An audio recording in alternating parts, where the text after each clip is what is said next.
अस्सलाम वालेकुम। आज हम बात करेंगे झूठ के हवाले से। झूठी दवाई देना कैसा अमल है ये जानते हैं। मेरे और अपने प्यारे नबी और अल्लाह के महबूब हज़रत मोहम्मद मुस्तफ़ा सल्लल्लाहु अलैहि वसल्लम ने फरमाया, जब कोई शख्स झूठी बात या फिर झूठी दवाई देता है तो वो बड़ा गुनाह है।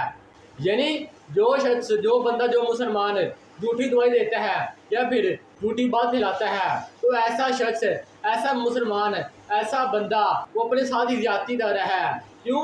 वो एक बड़ा गुनाह है। तो मेरी आपसे अपील है, जब आप कोई शख्स या फिर कोई आपका दोस्त या फिर कोई रिश्तेदार ही बोले या मेरे लिए झूठी दवाई दो, मैं तुम्हें ये फ़ायदा दूंगा, तुम साफ साफ मना कर दो। क्यों? झूठी दवाई देना बड़ा गुनाह है। फ़ायदा तो आज या फिर कल ख़त्म हो जाएगा, मगर गुनाह पूरी लाइफ ही रहेगा, पूरी उम्र ही रहेगा, जब तक